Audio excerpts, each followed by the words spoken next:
Okay, so I watched my first movie for this year's Mayothon for Halloween, where this month of October 2024, I'm going to be watching a lot of new movies to me, new movies that are new to me, not necessarily new movies. They could be 60, 70 years old, whatever, but they're going to be movies that I've never seen before in the horror genre.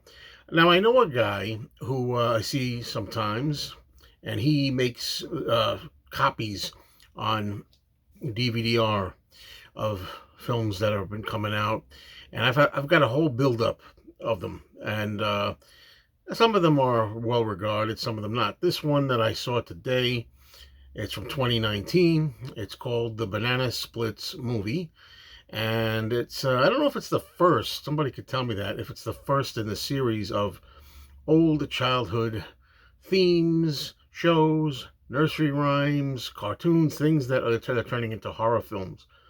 Now, I'm not totally against the genre. When I first heard of that, I thought, oh, this is terrible. They're going to be taking your sacred, little nostalgic, happy, warm, fuzzy childhood memories and turn them into disgusting, gory horror movies. In practice, in theory, I wasn't too crazy about that when I first heard of this years ago. But you know what? I'm getting used to it. And I've already seen, which you can find on my channel, I've already seen, what is it called? Winnie the Pooh, Blood and Honey, the first one. There's a second one that I haven't seen yet that I will be doing this month.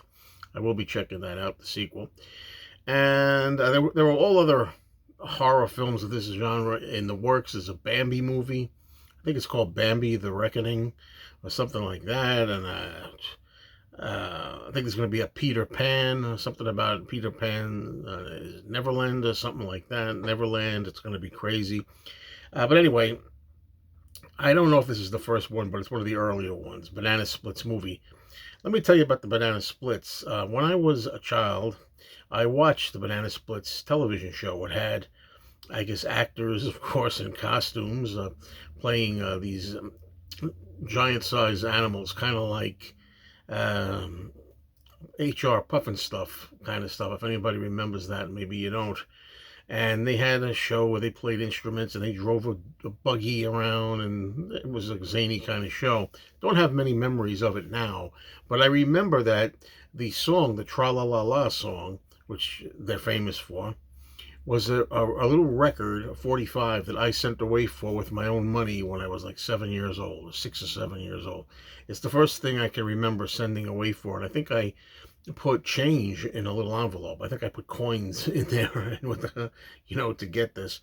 That's my only memory of it. But anyway, on to the movie now. So this is one of the horror movies. They take children's characters and turn them into killers and slashers, right? Movie sucked, to tell you the truth. I mean, as I say, I took time earlier to say I'm not really totally against this idea now. I'm kind of getting used to it, the idea, and I'm comfortable enough with it. But I don't know, show me something I haven't seen before in a way. I feel like when I watch movies like this, I've seen it all before already. That happens a lot of times with newer horror films. I mean, I've been a guy that's been around for quite a while now, and I've seen all kinds of slasher films, gore films. Love the Friday the 13th series, the Halloween series. I mean, these are things that I grew up with and I saw in the theaters in the 80s. So for me, to see this new current batch of gory, uh, splattery types of all kinds of effects of people getting hacked up in a variety of ways isn't really inventive or creative or new to me personally. I'm just speaking subjectively here. Um, the Banana Split show, the original show, was on TV from 1968 to 1970. That shows you how old that is. And I don't think there's been that much done with it, unless I'm mistaken, since then. And I don't know. In this movie, I just found, first of all, very few of the scenes you're there for, the kill scenes, the splatter, gore scenes. Not many of them, as I say, were original. Not many of them were interesting. There was one in particular that I thought was okay, but overall it didn't satisfy me. Even if you're a gore hound, I don't think you're going to see anything here that's going to be like, wow, that was really something innovative. That was really something I've never seen before. I don't think so. Of course, like a lot of these gore films, you don't give a damn about the characters. The characters are all despicable characters, or at least 98% of them. Maybe a couple here you could root for. I don't like any of the characters. I don't care what happens to them, the whole bit. The story, for what it is, it's about a little kid that loves the banana splits. Apparently in 2019, I don't understand. The banana splits in 2019. I don't understand. They were a 1968 and early 70s thing. I don't know what that they're doing in the 21st century, but okay, the kid likes the show, so he wants his mom and his stepdad to take him to see a live taping of the Banana Split show.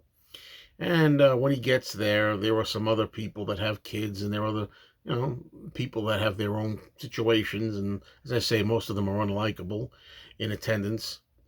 And it turns out that the Banana Split show is going to be canceled. The guy who produces the show decides no more Banana Splits. He's going to cancel it. So Banana Splits, the characters go around and kill everybody. Now, that sounds more interesting than it is, because when I went into this movie, I knew the plot. I knew that was the general idea. And I thought, wow, in a kind of comical, weird, perverse way, that's kind of an interesting scenario for a movie like this.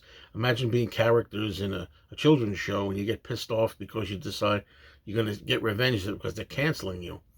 But it turns out, what I don't understand, these particular characters, and this is not a spoiler or anything, these Banana Splits characters are robots. Yeah, sure, they have the Bingo, the I don't know, the monkey suit, and they have a couple of animals look like the dogs, puppy dogs.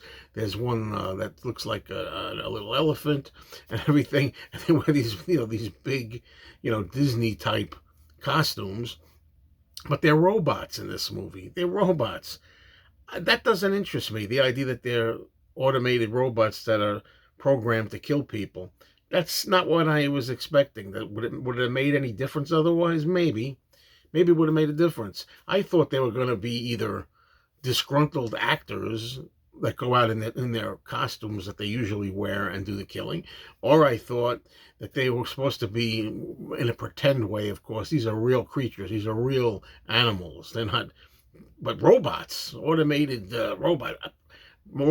I never expected that, so I didn't like that plot device, and I just thought this movie stank. I mean, wasn't expecting anything great going in, but I did expect it to be a little bit more fun.